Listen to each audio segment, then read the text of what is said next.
Good morning, good afternoon, good evening, depending on the time you are watching this video. Bonjour, bonsoir à toutes et à tous, bonjour, bonsoir, selon l'heure à laquelle vous regardez cette vidéo. Vidéo du 30 mars 2020, destinée à mes élèves de 6e B, 6e C, 6e D à l'Institution Saint-François. Également au 4e C et D, mes élèves de 4e, s'ils veulent réviser l'heure en anglais, ce qui ne me semble pas de luxe. Et puis, un certain nombre de personnes aussi autour de moi m'ont demandé si je pouvais leur rappeler comment on parle de l'heure, enfin, le temps en anglais, la date, l'heure, voilà. Donc même des fois pour des adultes, c'est des choses qu'on sait plus trop bien. Donc du coup, je mets cette vidéo, sur ma chaîne YouTube, mais elle sera également accessible dans l'espace public non codé. Il y a un nouvel article en première page de mon blog mrmare.online. Le nouvel article s'appelle L'heure et la date. Et donc tout un chacun peut aller sur mrmare.online. Je marque l'adresse ici. mrmare.online. Et en première page, il y a l'heure et la date.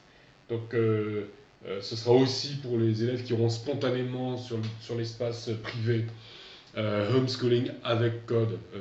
Ils auront aussi accès à cette vidéo, mais cette vidéo est accessible en direct, je dirais, en version publique.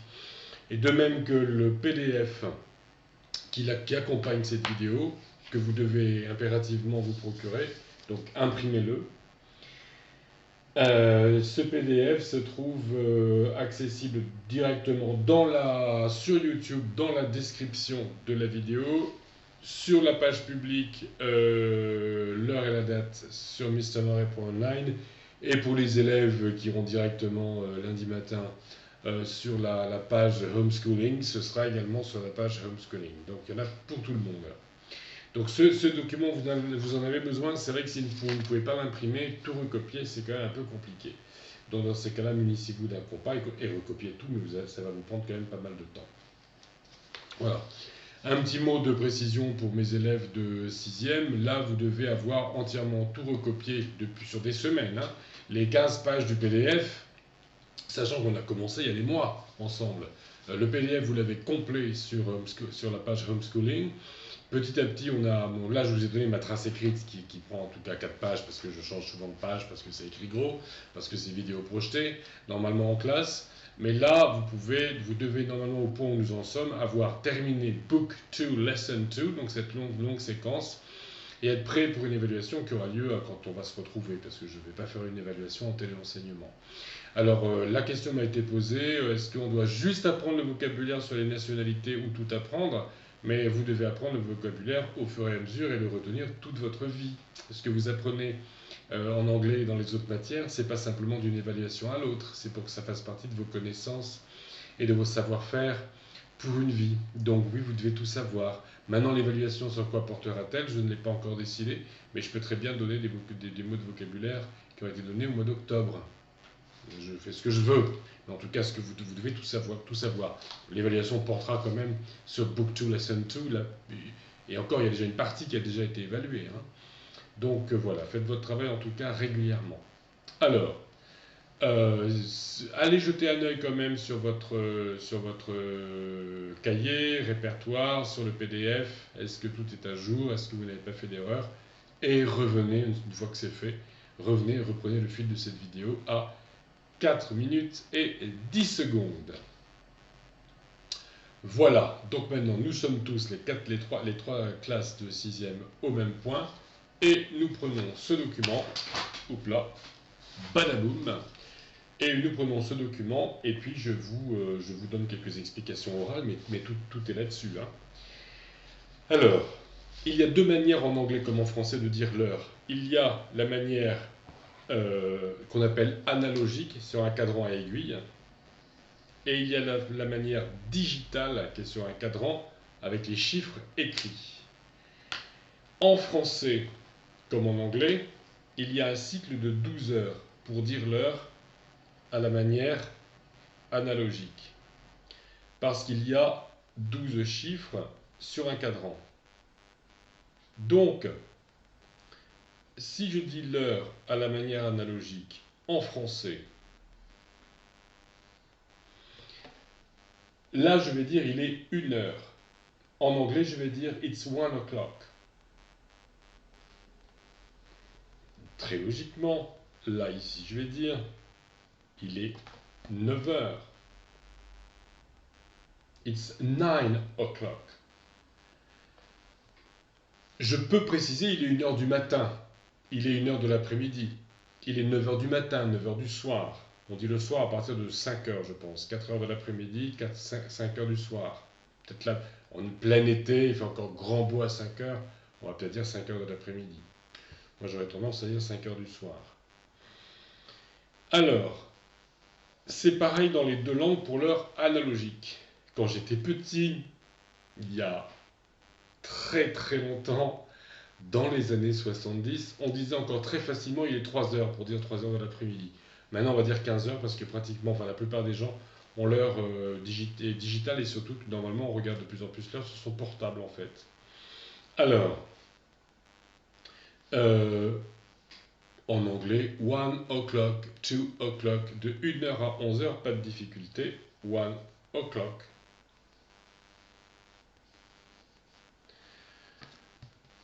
Clock veut dire l'horloge et O c'est l'abréviation de of the clock. Un de l'horloge, mot à mot. One of the clock. 1 o'clock, 2 o'clock, jusqu'à 11 o'clock. Ensuite, ça marche à peu près comme en français quand même, parce que justement, on a toujours ce cycle de 12 heures pour l'heure analogique. Et puis, on va compter les minutes, avec des expressions particulières pour les quarts et les demi. Je m'explique. Le quart, ça se dit a quarter. Et la demi, half.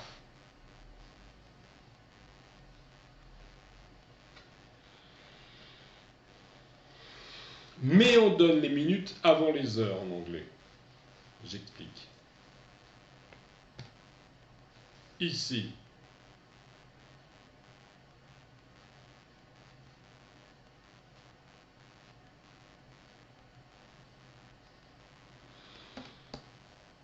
trois heures et demie. D'accord? On va dire en anglais half past 3. Mot à mot, demi après 3. Donc on donne les minutes après. Mais là où c'est comme en français, c'est qu'on a une expression particulière de 5 à la demi et de moins 25 à moins 5, on a une autre expression. Alors,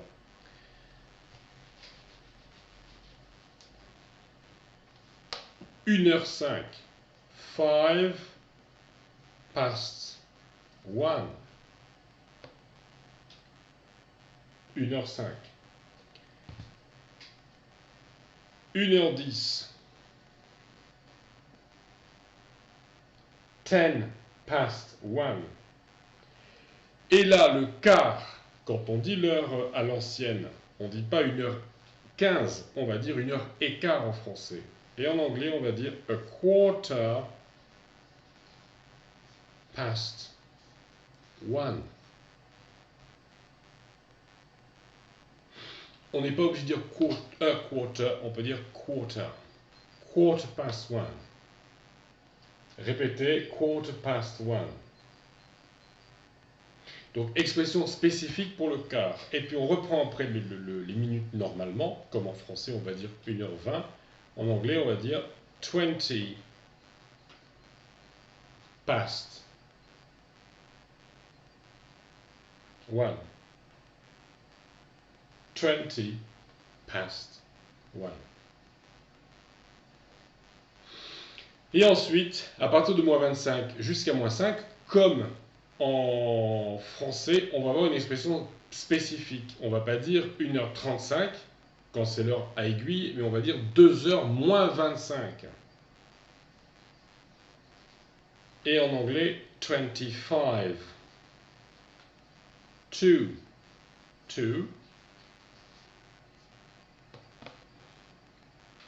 Mot à mot, 25 vers 2. Dites après moi, 25 to 2. Et comment va-t-on dire 3h moins le quart? Donc dans la tête, réfléchissez, 3h moins le quart.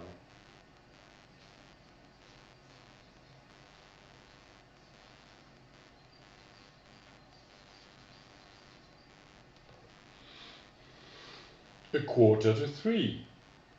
Répétez, a quarter to 3. On peut dire quarter to 3. On n'est pas obligé de dire a quarter to 3.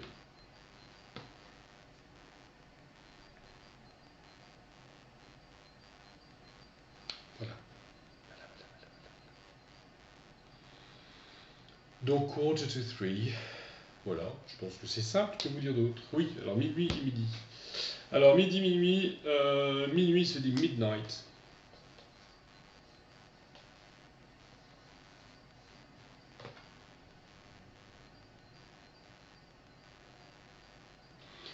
Minuit moins le quart, quarter to midnight. Minuit et quart, quarter past midnight. Minuit et demi, half past midnight. Et ainsi de suite. Vous voyez, ça va pas être très compliqué. Et midi se dit noon, mais j'avoue que, en pays anglophone, on doit le dire assez rarement. On dit souvent 12 o'clock. A quarter past noon, midi et quart. On dira plutôt 12 past noon, ou bien, pour le coup, pour midi, peut-être qu'on dira plus facilement en digital, ouais, 12, 15. Mais enfin, quarter past 12 pour dire midi, ça se dit quand même bien. Voilà. Ensuite de ça, on passe à la deuxième page du PDF. Et là, on a l'heure sur un écran digital. Un écran où les chiffres sont écrits. Et là, c'est beaucoup plus facile finalement. Mais, parce qu'on dit juste le chiffre tel quel. On dit juste les heures et les minutes en les comptant. Il n'y a pas de to, de past, etc. Mais la particularité, c'est que l'heure en anglais se dit toujours, même en digital, sur un cycle de 12 heures.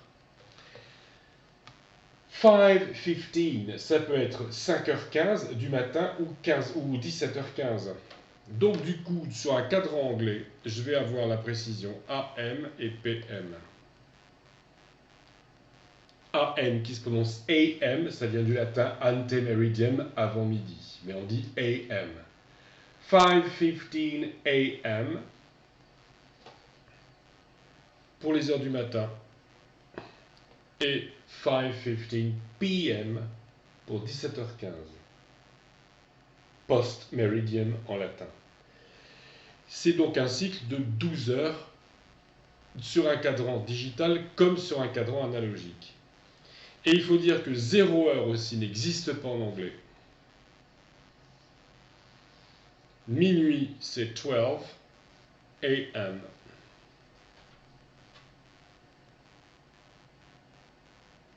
Et midi, 12 PM. 12:30 PM. 0 heure, pardon, de PM, donc oui. Donc 12h35. Ou alors 1h moins 25 de l'après-midi, mais en digital, 12h35. AM, 12:35 AM.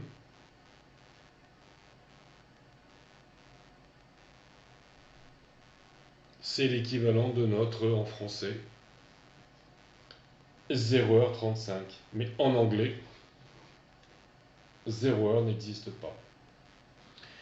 Dernière chose que je dois vous dire sur l'heure, ensuite de ça, je vous renvoie vraiment au PDF, où là où tout est expliqué. Puis on va faire des exercices, surtout, il y en a 3 pages.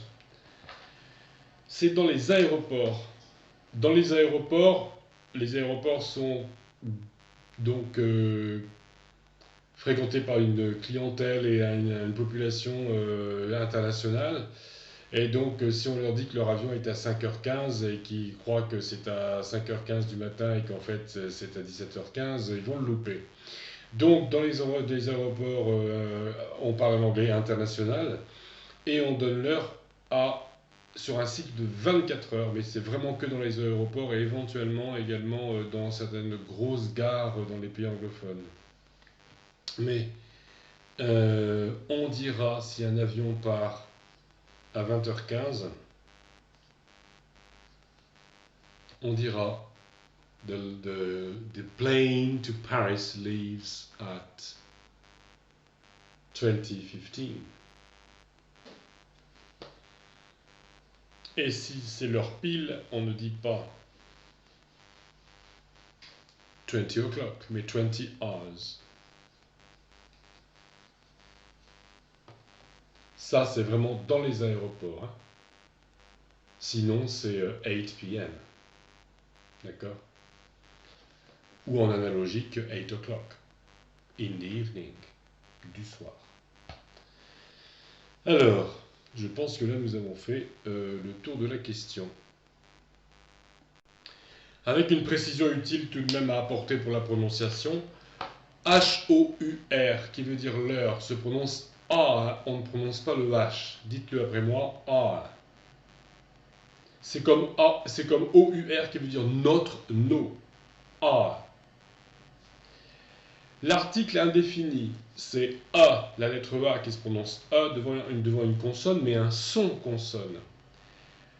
Une moitié, a half. A, parce qu'ensuite il y a un H, mais A se prononce comme s'il n'y avait pas le H, donc on dit an hour. L'article c'est an. I've been waiting for an hour. Ça fait 1 heure que j'attends. 1 heure et demie. An hour and a half. An hour. An avec un N parce que le H ne se prononce pas. Et ensuite half, il se prononce. An hour and a half. Je vais le redire. Quand je l'aurai redit, vous le répéterez. An hour and a half. Alors, A fait partie des 3 mots anglais où le H ne se prononce pas. Le H initial ne se prononce pas. Il y en a 2 autres avec leurs dérivés. Bon, c'est pas le but de la leçon, donc je ne vous en parle pas. Mais retenez qu'on ne dit pas a hour, mais an hour and a half. Ensuite de ça, vous avez les exercices.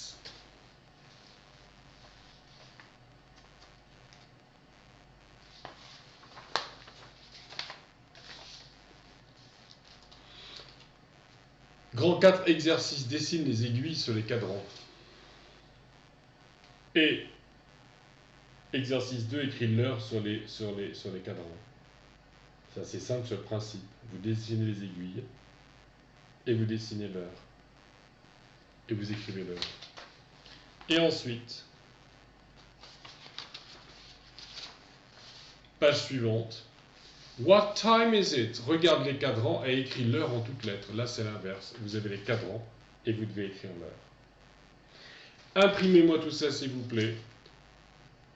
Apprenez la leçon, réécoutez la vidéo à partir de la 5e minute si vous le jugez opportun, si vous n'avez pas tout compris. Faites les exercices et revenez. Reprenez la vidéo pour la correction des exercices. Reprenez la vidéo à 18h45. Ça y est, vous êtes revenu, vous avez fait vos exercices.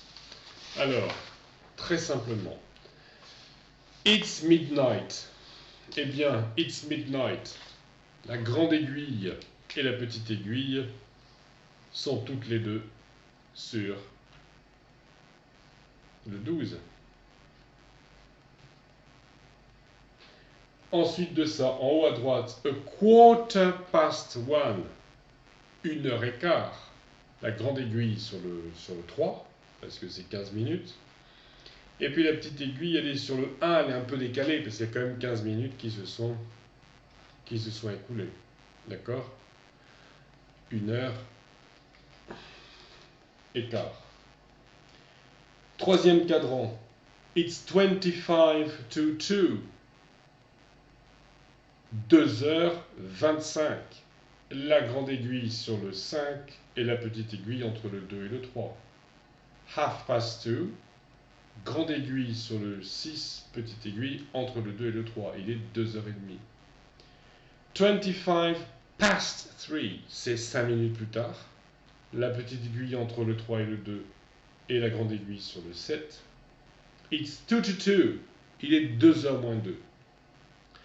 Donc la petite aiguille sur le 2 et la grande aiguille est presque arrivée. Donc elle est entre le 11 et le 12. Elle est presque arrivée sur le 12. Écris l'heure sur les cadrans. Deuxième exercice. It's 12, 10 a.m. 12, 10. It's 1 p.m. 0100, mais il faut marquer le AM et le PM, hein, AM, PM. It's 5:50 p.m. 5:50, 5h50 p.m., ça veut dire 17h50, mais c'est 5:50 en anglais. 11:45, 11:45. Non, je n'ai pas précisé AM ou PM. Quand c'est pas précisé sur un cadran en anglo-saxon, c'est le matin. Ils le disent. Ouais. Parfois, il n'y a rien. Ça veut dire que par défaut, c'est le matin. Grand 3. What time is it? Alors là, la grande aiguille et la petite aiguille sont toutes les deux sur le 12. Et il fait grand soleil. Il y a un soleil à côté. Donc, ça veut dire qu'il est midi. It's noon.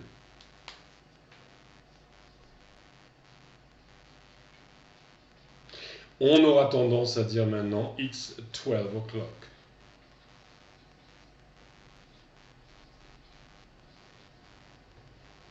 Et à côté, il y a la lune. Et il est midi, donc minuit et demi. It's half past midnight. En haut à droite, it's half past midnight. It's half past midnight. 2h moins 5, le troisième cadran. 5 to 2. It's 5 to 2. Attention à l'orthographe. It's 5 to 2. Vous êtes admiratif, je pense, des moyens techniques à la pointe du progrès que j'utilise avec mon ardoise. Mais écrire des choses sur l'écran et tout, j'avoue que je ne sais pas faire et que ça va me prendre un temps fou. Et je pense que c'est encore plus simple comme ça. Hein. It's 5 to 2. 2 indique la direction et TWO, ça veut dire 2, mais ça veut dire la même chose. Pardon, ça se prononce pareil. It's 5 to 2. Il est 5 vers 2, mot à mot. Donc 2h moins 5. Ensuite, ce cadran ici, le quatrième cadran, celui-là. On voit qu'il est 8h15. It's quarter past 8. Ou a quarter past 8. Le a, on n'est pas obligé de le mettre.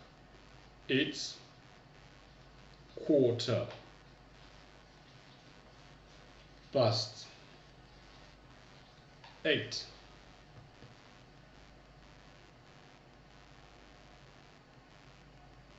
Quarter past 8. Alors, la question se pose aussi pour les horaires analogiques. Par exemple, là, à l'heure où je suis en train de vous faire voilà, au moment où je vous parle, il est 9h32, le dimanche matin, 29 mars. 9h32, ça fait au moins 1h30 que j'y suis parce que j'ai fait une première vidéo, il y avait un grésillement, j'ai dû recommencer. Donc vous voyez que vos profs en téléenseignement ne ménagent pas leur peine. Contrairement à ce que certains croient, on n'a pas le temps d'aller aux fraises, hein. Contrairement à ce qui a été dit en haut lieu il n'y a pas très longtemps. Bref, 9h33 maintenant. Alors, on va dire en analogique, sur un cadran, quand j'étais gamin et qu'on parlait, on utilisait beaucoup plus que maintenant l'heure analogique, on disait il est 9h30 passé. Bon, maintenant, avec un cadran ou digital, on dirait il est 9h33 tout simplement. Hein. Voilà. En anglais, on peut dire, on dira pas, non, il est 10h moins 27. Hein. On dira, il est au moins 25. Jusqu'à 32, on dira la demi, enfin on s'arrange, quoi. On dit vraiment les minutes de 5 en 5. On se casse pas la tête. Mais c'est vrai qu'en analogique, du coup, enfin en digital, on dit l'heure exacte, on dira 9h33, 9:33. Parce que nous y voilà maintenant pour l'heure analogique, enfin pour l'exercice, hein, tout simplement, 2, 10 et M, écris-leur en toutes lettres, it's 2, 10 p.m., p.m., hein, it's 2, 2:10 a.m. Il vous suffit de savoir écrire les chiffres. Hein. It's 2:10 p.m. It's 3:15. Et c'est vrai qu'il vous faut connaître les chiffres. Hein. 3:15. 3h15 p.m. Hein, l'équivalent de 15h15. 7:28. Est-ce que vous savez écrire 7 et 28?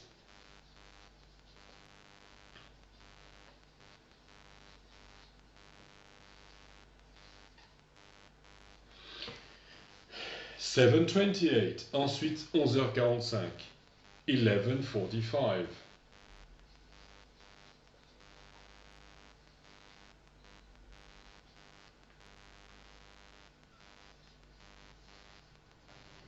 Modification orthographique pour 40, attention, il n'y a pas de U.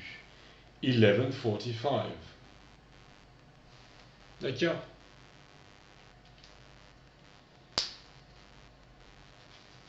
Donc nous avons terminé nos documents et nous nous retrouverons jeudi, donc le 2 avril, pour une nouvelle leçon, un rappel sur la date et quelques petits compléments par rapport au temps, parce qu'il faudra aussi qu'on avance également. La date, vous l'avez appris au début de l'année, mais ce ne sera pas tout. Hein. Il y aura certainement 1 heure de cours sur la date, et puis il y aura un travail complémentaire pour vendredi. Donc jeudi, la date. Je parle au 6e, là, hein, au 6e de Saint-François. Et jeudi, la date, et puis vous aurez un petit travail complémentaire à faire aussi pour vendredi. Voilà, donc là, ça a dû vous occuper 2 heures normalement. Donc à bientôt pour de nouvelles aventures. Goodbye!